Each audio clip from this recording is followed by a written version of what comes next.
하나님의 말씀입니다. 함께 고백드리겠습니다. 많은 날이 지나고 제3년에 여호와의 말씀이 엘리야에게 임하여 이르시되 너는 가서 아합에게 보이라. 내가 비를 지면에 내리리라.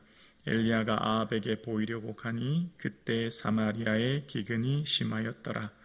아합이 왕궁 맡은 자 오바다를 불렀으니 이 오바다는 여호와를 지극히 경외하는 자라.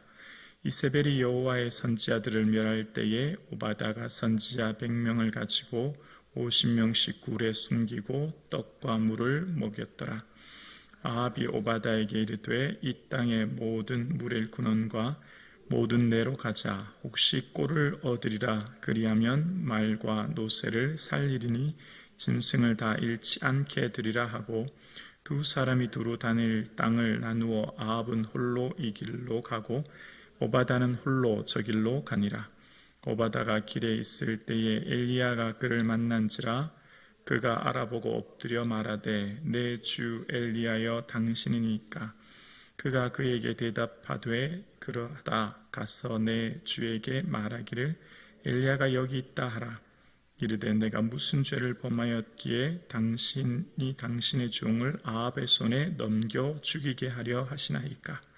당신의 하나님 여호와께서 살아계심을 두고 맹세하노니 내 주께서 사람을 보내어 당신을 찾지 아니한 족속이나 나라가 없었는데 그들이 말하기를 엘리야가 없다 하면 그 나라와 그 족속으로 당신을 보지 못하였다는 맹세를 하게 하였거늘 이제 당신의 말씀이 가서 내 주에게 말하기를 엘리야가 여기 있다 하라 하시나 내가 당신을 떠나간 후에 여호와의 영이 내가 알지 못하는 곳으로 당신을 이끌어 가시리니 내가 가서 아합에게 말하였다가 그가 당신을 찾지 못하면 내가 죽임을 당하리이다.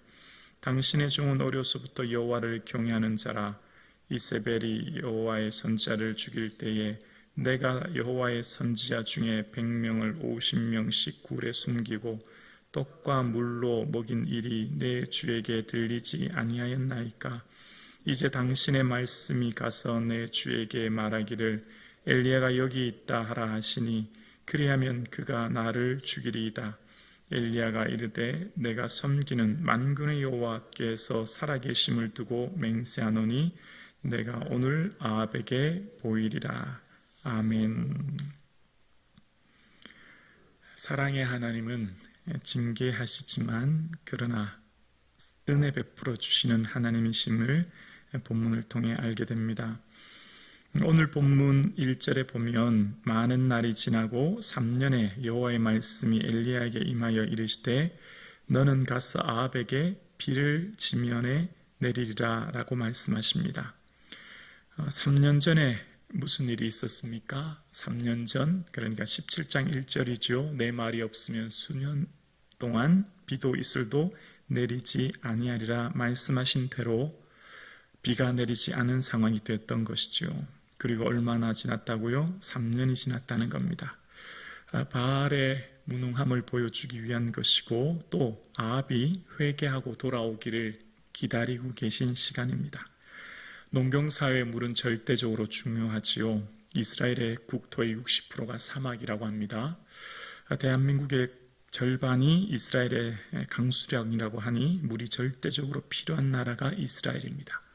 그런데 무려 3년 동안 비가 오지 않았습니다. 백성들의 고통이 극심했던 것을 알 수 있습니다.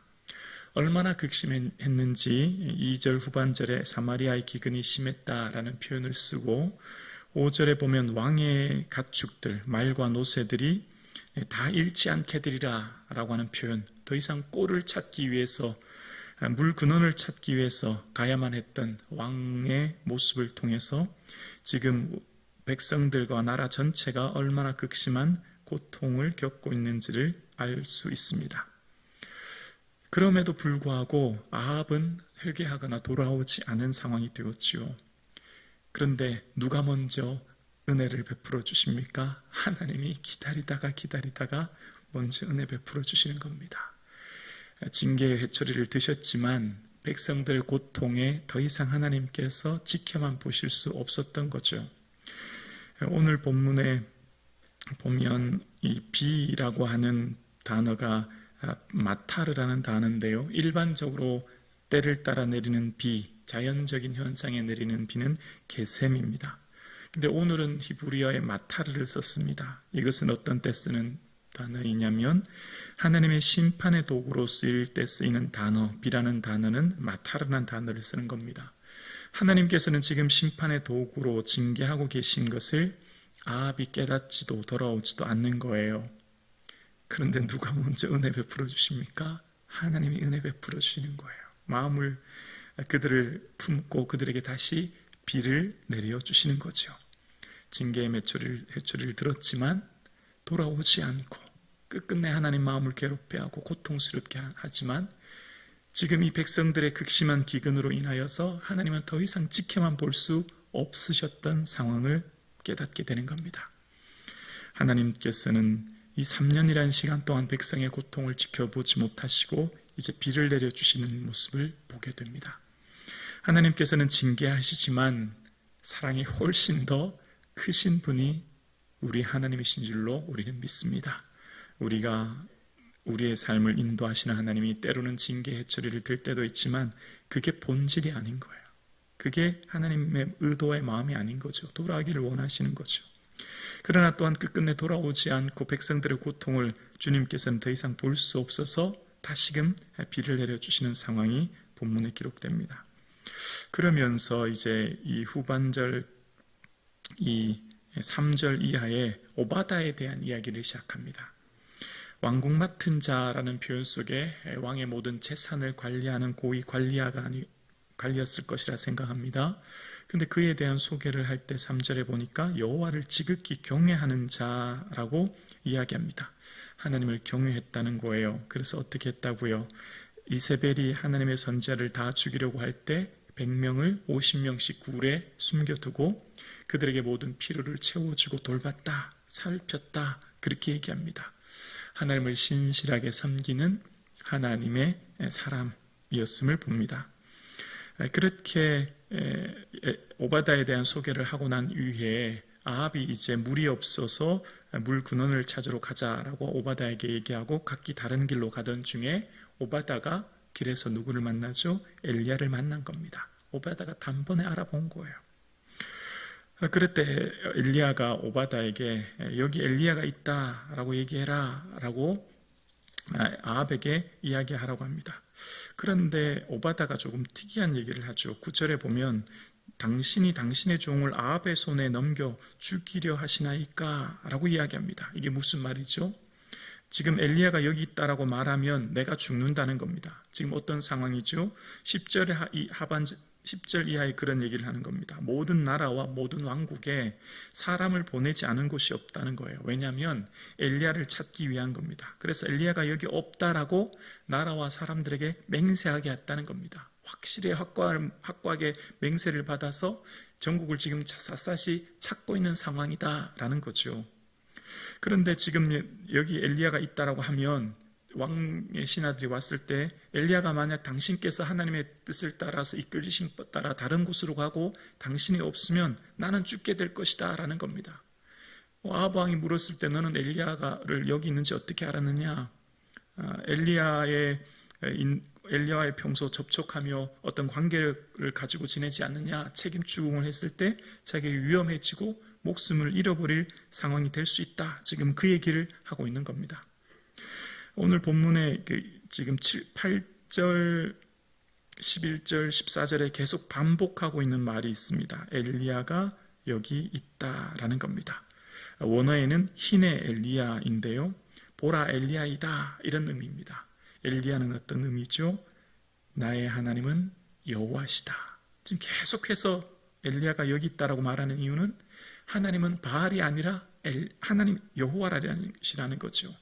이스라엘을 지키시고 보호하시고 이스라엘의 때를 따라 비를 내려주시고 그들의 생명과 인생을 주관하시는 분은 하나님이시라는 거죠.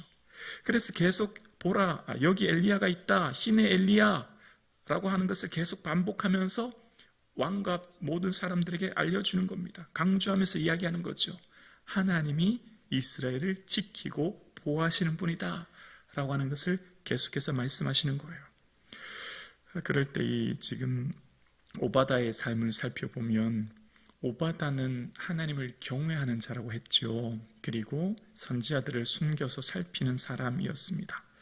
오바다의 삶을 보면 참 그 믿음을 높게 평가할 만합니다. 정말 이세벨의 그 위협 속에서 하나님의 사람들을 살피고 보살펴 줬기 때문입니다.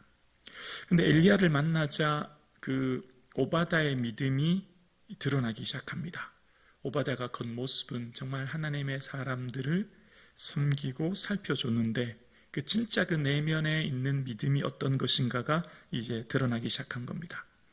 엘리야는 모든 사람 앞에 그냥 숨겨져서 익명의 그리스도인으로 조용히 그냥 하나님의 사람들을 돌봐주고 살펴주기는 원했지만 자신의 정체성을 드러내고 혹 생명의 위협까지 받으면서 하나님을 경외하고 싶은 마음은 없었던 거죠. 내가 정한 선, 내가 정한 어떤 범위 안에서는 내가 얼마든지 할 수 있지만 내가 그 이상 벗어나서는 더 이상 주의를 하는 것은 두렵습니다. 자기가 정한 그 한계의 선까지 안에서만 봉사하고 있었던, 섬겼던 엘리야의 모습을, 오바다의 모습을 보는 거죠.